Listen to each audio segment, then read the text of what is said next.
Saka Tatal, seorang warga Cirebon yang menjadi korban salah tangkap, menuntut pembersihan nama baiknya. Saka dituduh terlibat dalam pembunuhan Vina, menegaskan bahwa ia berada di rumah bersama keluarga dan teman-temannya saat peristiwa pembunuhan terjadi. Ia juga menyebut memiliki alibi kuat yang didukung oleh saksi-saksi. Itu di malam kejadian saya ada di rumah, ada saksi juga saya, ada kakak saya, ada paman saya sama teman-temannya kakak saya. Saya ada di rumah sebelum maghrib sampai jam 10 malam lebih ada di rumah. Jam 11 kurang, saya pindah mengantarkan teman saya motornya rusak, radiatornya bocor. Langsung teman saya minta anterin ke bengkel. Sebelum berangkat ke bengkel juga lewat jalan layang. Sebelum ke situ ada perumahan, dari jauh juga udah kelihatan ada polisi. Di situ kan biasanya emang ada razia, kata Saka, Senin, 20 Mei 2024. Saka dan teman-temannya yang tidak mengenakan helm saat itu, memutuskan untuk putar balik ketika melihat ada razia polisi. Saat ini, Saka berharap kebenaran akan terungkap dan nama baiknya dapat dipulihkan. Ia mendambakan kehidupan normal seperti sedia kala.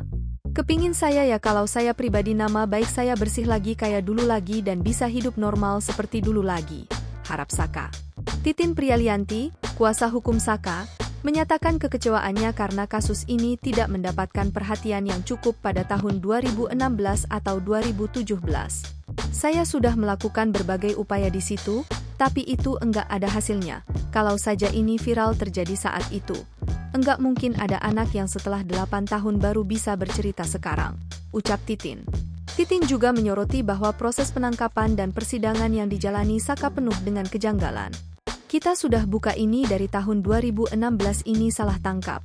Ini ada prosedur yang tidak benar.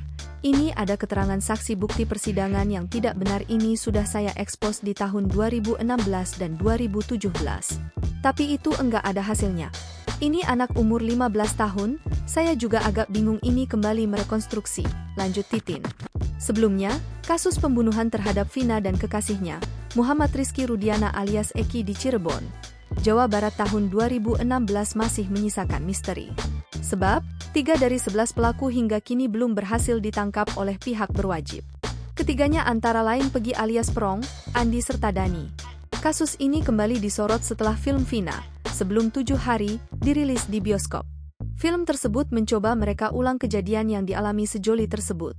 Download Tribun X sekarang, menghadirkan lokal menjadi Indonesia.